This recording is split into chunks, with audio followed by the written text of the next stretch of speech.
ਨਾਲ ਰਹਿੰਦੇ ਨੇ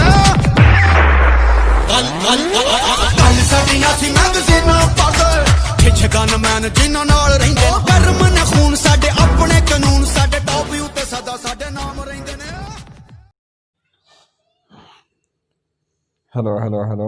1, 2, 3. Yes, bro. I know.